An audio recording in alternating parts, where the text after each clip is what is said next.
Hey everyone, welcome back to Yachna Science Classes. How are you all? I hope you all are fine. तो आज हम बात करेंगे class 10th science के important topics के बारे में जो बोर्ड एग्जाम्स के लिए इम्पोर्टेंट है फॉर 2023. तो कौन कौन से ऐसे इम्पोर्टेंट टॉपिक्स है? Some students were having some doubts, they were asking me again and again कि मैम प्लीज इंपॉर्टेंट टॉपिक्स पे कोई वीडियो बनाइए. तो आज हम इम्पोर्टेंट टॉपिक्स को ही डिस्कस करने वाले हैं कि साइंस में, क्लास 10th की साइंस में कौन कौन से ऐसे टॉपिक्स हैं जिन पर एग्जामिनर की नजर रहती है, जहां से मैक्सिमम क्वेश्चंस आए हैं. तो वीडियो शुरू करने से पहले तुम्हें मैं एक चीज बता दूं कि ये जो इंपॉर्टेंट टॉपिक्स है ये हमने कहां से कलेक्शन किया है? From previous 10 year exams of CBSE and some state boards. अच्छा, एक चीज का और हमने स्पेशल ध्यान रखा है, अगर कोई टॉपिक डिडक्टेड है फ्रॉम द सीबीएसई बोर्ड तो हमने उस टॉपिक को डिडक्ट नहीं किया है, उसको भी इंक्लूड किया है क्योंकि वो टॉपिक्स कुछ स्टेट बोर्ड्स में डिडक्ट नहीं है. तो स्टेट बोर्ड्स के स्टूडेंट्स हैं जो, चाहे वो हरियाणा बोर्ड से हैं, चाहे वो पंजाब बोर्ड से हैं, यूपी बोर्ड से हैं, एमपी बोर्ड से, किसी भी बोर्ड से हैं, तो उनको भी ध्यान में रखते हुए हमने इस वीडियो को बनाया है. So let's start with some important topics of class 10th science, जिसमें चैप्टर 1 है केमिकल रिएक्शन एंड इक्वेशन. तो इसमें सबसे इंपॉर्टेंट, अगर सबसे पहले बात करें हम डेफिनेशन की, तो डेफिनेशन किसकी पूछी जा सकती है? What is chemical reaction, what is chemical equation, what is balanced chemical equation. इसके बाद आते हैं टाइप्स ऑफ केमिकल रिएक्शंस, जिसमें combination, decomposition, displacement, double displacement and redox reaction. ठीक है, तो इसमें फिर डिफरेंसेस पूछे जाते हैं कि displacement and double displacement reactions में क्या डिफरेंस है, कॉम्बिनेशन और डिकम्पोजिशन में क्या डिफरेंस है, ऑक्सीडेशन और रिडक्शन में क्या डिफरेंस है, या डिफाइन रिडॉक्स रिएक्शन. ठीक है. अच्छा, यहां से डीकम्पोजिशन रिएक्शन से एक बहुत इंपॉर्टेंट क्वेश्चन बनता है जो बहुत बार एग्जाम में आया है, and that question is decomposition of calcium carbonate. CaCO3 को जब हीट किया जाता है, PbNO3 whole twice, lead nitrate को जब हीट किया जाता है, FeSO4 ferrous sulphate, double star mark करेंगे, ferrous sulphate is heated, then what are the product obtained, what is the colour of product, what is the colour of reactant. ठीक है, बहुत important reaction है. अच्छा, एक और ऐसी ही रिएक्शन है black and white photography. Right, what is the reaction, explain the reaction which is used in black and white photography. It is also very important question. After that come to corrosion part. Corrosion part से पहले हम दोबारा से oxidation की बात करेंगे. One reaction is given in the exam और पूछ लिया जाता है इसमें कौन सा ऑक्सीडाइजिंग एजेंट है, कौन सा रिड्यूसिंग एजेंट है, कौन सा ऑक्सीडाइज सब्सटेंस है, कौन सा रिड्यूस सब्सटेंस है. तो this is also very important question. After that corrosion is there. What is corrosion, what are the ways to prevent corrosion, and what is the formula of rust. 1 mark question, MCQ बन सकता है इस पे, formula of rust क्या होता है. After that, rancidity is the last topic of this chapter. What is rancidity? What are its prevention methods? 2 या 3 prevention method पूछ ले जाते हैं. Got it? तो ये बात हुई चैप्टर 1 की. After that come to chapter 2, that is acid, bases and salt. Acid bases and salt में सबसे पहले क्वेश्चन जो बनेगा वो बनेगा difference between acids and bases, difference between strong acid and weak acid, difference between strong base and weak base, and then their properties. Chemical properties means their reaction. What is the reaction between acid and metal? Reaction of acids with metal carbonates. कौन सी gas liberate होती है? CO2. Metal से reaction करता है तो कौन सी liberate होती है? Hydrogen. What are the tests for hydrogen and carbon dioxide? These are also very important question. एक बहुत इंपॉर्टेंट रिएक्शन है, बहुत इंपॉर्टेंट इक्वेशन है जो लास्ट ईयर्स एग्जाम्स में बहुत बार पूछी गई है, and that equation is reaction of zinc with sodium hydroxide. Double mark करेंगे, reaction of zinc with sodium hydroxide, double star mark करेंगे, very important reaction. After that come to difference. अच्छा, ये हमने बात कर लिया. Then come to pH values. Blood की pH value क्या है, गैस्ट्रिक जूस की पीएच वैल्यू क्या है, वाटर की पीएच वैल्यू क्या है, और इस तरह से भी क्वेश्चन पूछा जाता है. 5 liquids will be given, A B C D E, उन सबकी वैल्यूज दे दी जाएंगी पीएच की. Arrange them in increasing order of acidity, arrange them in decreasing order of basicity, like this. Simple question बनता है. वहां पर स्टूडेंट्स क्या मिस्टेक करते हैं? ऑर्डर रॉन्ग कर देते हैं. ये इस तरह के जो ऑर्डर होते हैं ये साइन रॉन्ग लगा देते हैं. Remember these things as well. After that come to this salt. अच्छा, importance of pH in daily life. Daily life में क्या इंपॉर्टेंस है पीएच की, सॉइल में क्या इंपॉर्टेंस है, प्लांट के लिए क्या इंपॉर्टेंस है, सेल्फ डिफेंस में क्या इंपॉर्टेंस है, टूथ डिके में क्या इंपॉर्टेंस है. That is very important question, ये भी पूछ लिया जाता है. Come to salt part. Salts, उसमें कई सारे सॉल्ट्स दिए जैसे caustic soda, baking soda, washing soda, इस सभी सॉल्ट्स के फॉर्मूला तुम्हें पता होने चाहिए.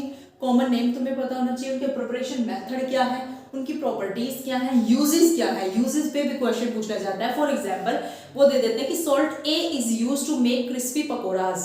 अब वो क्रिस्पी पकोड़ाज बनाने में कौन सा सॉल्ट यूज होता है, जब तक तुम्हें सॉल्ट ए नहीं पता तो you can't solve the question. Okay, so you have to prepare well for these salts. अच्छा, ये पूछना चाहते हैं, बहुत इंपॉर्टेंट क्वेश्चन है, what happens when baking soda is heated. Baking soda को हीट करते हैं तो क्या होता है। बेकिंग सोडा में बेकिंग पाउडर यूज करते हैं, बेकिंग पाउडर हम यूज करते हैं, उसकी जगह बेकिंग सोडा यूज कर ले तो क्या होगा। केक सॉफ्ट एंड स्पंजी कैसे बनते हैं, like this question also asked. Bleaching powder में मेन ब्लीचिंग एजेंट कौन है, तो अगर मेन ब्लीचिंग एजेंट क्लोरीन है तो हम पूरा कंपाउंड क्यों यूज करते हैं। What is the chemical equation of bleaching powder with CO2 if it react with carbon dioxide, then what happen. Washing soda है, उसके बारे में पूछा जाता है, which salt is used in permanent used to remove permanent hardness of water. Okay, and then POP is stored in moisture proof container. Why? Focus on NCERT question, focus on NCERT exemplar question, third focus on previous year exam question. जो बच्चा इन तीनों चीजों पे ध्यान देगा, NCERT question, exemplar and previous year question, that will be beneficial for you. Okay, so ये बात हुई हमारे chapter 2 की।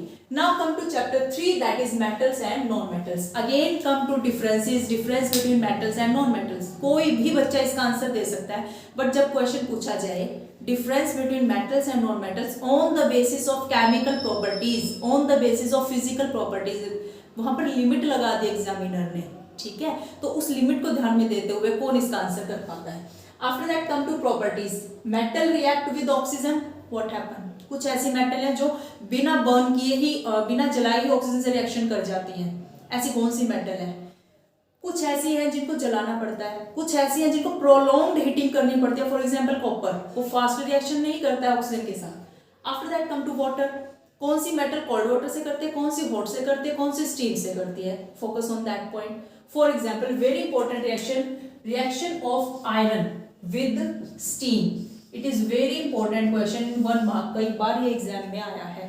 Okay, after that come to reactivity series, it is also important. यहाँ से MCQ बनने के पूरे चांस हैं कि 4 तुम्हें ऑप्शंस दे दिए जाएंगे। 4 metals will be given. Out of these 4 metal, which is the most reactive metal, which is the least reactive metal? So remember reactivity series also. After that uses of metal, यहाँ से reasoning question बनता है। Gold platinum are used for jewellery, why? Copper container are used for hot water tank, why? Like this. Okay. Electrolytic refining, double star mark करेंगे, it is very important question. And electrolytic reduction, इन दोनों के बीच में difference तुम्हें पता होना चाहिए। Refining सभी मेटल्स की जा रही है, इलेक्ट्रोलिटिक रिडक्शन एक एक्सट्रैक्शन मेथड है जो मोस्ट रिएक्टिव मेटल के लिए यूज होता है, ठीक है। एक्सट्रैक्शन ऑफ मेटल कैसे होता है, मोस्ट रिएक्टिव मेटल का कैसे होता है, मीडियम रिएक्टिव का कैसे होता है, लीस्ट रिएक्टिव का कैसे होता है। ऑल 3 आर इंपॉर्टेंट, जिसमें कैल्सिनेशन और रोस्टिंग बहुत इंपॉर्टेंट है। कैल्सिनेशन जो होता है कार्बोनेट और का होता है, सी से कैल्सिनेशन, सी से कार्बोनेट और, याद करने का तरीका।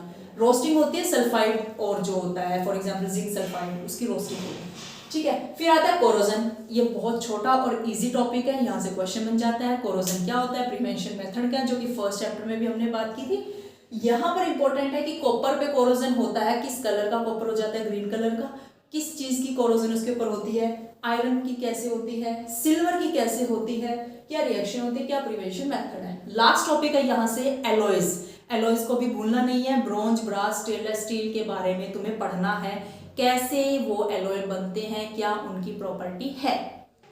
अब करते हैं हम चैप्टर 4 की बात। Chapter number 4 is carbon and it's compounds. Okay, तो कार्बन एंड कंपाउंड बहुत बड़ा चैप्टर और बहुत इंपॉर्टेंट चैप्टर है। यहाँ से कौन कौन से क्वेश्चन इंपॉर्टेंट है। First question is versatile nature of carbon, why carbon make huge number of compound, what is catenation, किस एलिमेंट कैटिनेशन प्रॉपर्टी शो कर सकता है, कौन कौन सा element. After that significance of valency 4, valency 4 होने की क्या इंपॉर्टेंस है, कार्बन की वैलेंसी 4 है, क्या इंपॉर्टेंस है इस बात की। Okay, difference between saturated and unsaturated hydrocarbons, give their examples. After that come to difference between, अच्छा ये हो गया nomenclature। अच्छा, सैचुरेटेड अनसैचुरेटेड हाइड्रोकार्बन में ये पूछ लिया जाता है कि 4 तुम्हें फॉर्मूलाज दे दिए जाएंगे, इन चारों में से कौन सैचुरेटेड है, कौन अनसैचुरेटेड, या कौन एल्केन है, कौन एल्कीन है, कौन एल्काइन है, like that. Okay, 1 mark question, easy question. Nomenclature में पूछ लिया जाता है, कोई भी स्ट्रक्चर बना के तुम्हें पूछ लेंगे, like this structure is given and इस स्ट्रक्चर का नाम बताओ। ओके, या नेम दे देंगे, benzene is there, draw structure of benzene. Okay, nomenclature इस तरह से पूछा जाएगा। After that homologous series, double star mark करेंगे, define homologous series, what are its properties. इस तरह से क्वेश्चन इसका आ सकता है, या फिर 4 या 5 तुम्हें फॉर्मूला देके पूछ लेंगे इनमें से कौन सेम होमोलॉगस सीरीज से बिलोंग करता है और कौन नहीं करता है। Okay, after that come to isomerism. Isomerism is also important part, यहां से भी क्वेश्चन पूछा जाता है, draw isomer of butane, draw isomers of pentane. Okay, then combustion, addition, substitution, 3 reaction given है। एडिशन बहुत इंपॉर्टेंट रिएक्शन है। एडिशन रिएक्शन में कैसे एल्कीन से एल्केन बनता है, कैसे वेजिटेबल ऑयल को घी में चेंज कर दिया जाता है, what are the test of unsaturated hydrocarbon, इस तरह के क्वेश्चन बनते हैं। Okay, then ethanol and ethanoic acid, दो जो है कंपाउंड को डिटेल में पढ़ाया गया है चैप्टर के अंदर, ये इंपॉर्टेंट है। इनकी physical properties you should no, chemical properties you should no, कौन कौन सी रिएक्शन ये शो करते हैं, क्या इनके टेस्ट है, कैसे पता लगाओगे कि गिवन सॉल्यूशन इज इथेनॉल और इथेनॉइक। एस्टरिफिकेशन रिएक्शन, इसको जितने ज्यादा स्टार हो सकते हैं उतने स्टार मार्क करो। 100% this question comes in your board exams. जैसे मैंने तुम्हें पिछली वीडियो में भी जिक्र किया था कि पोलर फोकस के बीच में अगर ऑब्जेक्ट रख दिया जाए तो क्या हाँ इमेज बनती है, तो ये भी इंपॉर्टेंट क्वेश्चन है। Then dehydration reaction is also very important. अच्छा, ये जो रिएक्शन है ना, एस्टरिफिकेशन, ऑक्सीडेशन, डिहाइड्रेशन, 3 ये और इधर से addition reaction, these are very very important. Maximum chance होते हैं यहाँ से क्वेश्चन आने के। After that come to soap and detergent part, ये बहुत इजी पार्ट है, यहाँ पर गलती ना के बराबर करते हैं बच्चे, इसको अच्छे से लर्न करेंगे। तो cleansing action of soap is important part, 3 marks में यहाँ से क्वेश्चन आता है। मिसल फॉर्मेशन से भी के नाम से भी इसको पूछ लिया जाता है। Then advantage and disadvantage of detergent over soap, soap की बजाय डिटर्जेंट की क्या एडवांटेज है, क्या डिसएडवांटेज है, तो ये सारे ही इंपॉर्टेंट क्वेश्चन है। जितने टॉपिक मैंने बोर्ड पे लिख दिए ना, remember these topics are always important, इन्हीं में से ही क्वेश्चन आ जाते हैं, बस तुम्हें क्वेश्चन की फॉर्मेशन समझनी है, how question is asked. Okay, remember 3 points, NCERT questions, NCERT exemplar question and last 10 year questions, यहीं से सारा पेपर सेट हो जाता है। Okay, then come on the last chapter of chemistry. However, this chapter is deleted from CBSE board. It is deducted for this year, for this session, but it is included in many state board exams. Okay, तो मैं इसीलिए इसको भी करा देती हूँ। That periodic classification of elements, छोटा सा चैप्टर है लेकिन इम्पोर्टेंट है। इसमें 3 साइंटिस्ट हैं, डोबर्नियर, न्यूलैंड्स एंड मेंडली। तीनों ही साइंटिस्ट ने पेरियोडिक टेबल दी थी। डोबर्नियर्स लॉ ऑफ ट्रायड्स है, किस बेस पे उन्होंने लॉ दिया, क्या उनकी मेरिट थी क्या डिमेरिट थी। न्यूलैंड्स लॉ ऑफ ऑक्टेव्स है, किस बेस पे इन्होंने लॉ दिया, क्या मेरिट थी क्या डिमेरिट थी, यही चीजें लर्न करनी है बस इसमें। मेंडली किस बेस पे लॉ दिया, किस बेस पे टेबल बनाई, क्या मेरिट थी क्या डिमेरिट थी, दीज आर इंपॉर्टेंट। 1 मार्क में very important question, state modern periodic law, who gave this law, very important question. तो मॉडर्न पेरियोडिक टेबल पे तुम्हें ध्यान देना है। Then how many groups and periods are there in modern periodic table, you should know in 1 mark. And then importance of periodic table, क्या importance है, क्यों हम पेरियोडिक टेबल पढ़ते हैं, क्या इसकी सिग्निफिकेंस है, क्या इसके एडवांटेजेस है। This is the last topic of the chemistry. Video ज़्यादा लंबी ना हो इसलिए मैंने डिसाइड किया कि आज हम सिर्फ केमिस्ट्री पार्ट ही करेंगे। केमिस्ट्री के 5 चैप्टर्स के मैंने इंपॉर्टेंट टॉपिक्स तुम्हें बताए। Focus on these topics. In next video we will discuss about biology chapters and we'll try that biology and physics chapter की एक ही वीडियो बनाए। And be ready for your board exams. Be ready for our new video to learn about important topics and important questions which comes in board exams.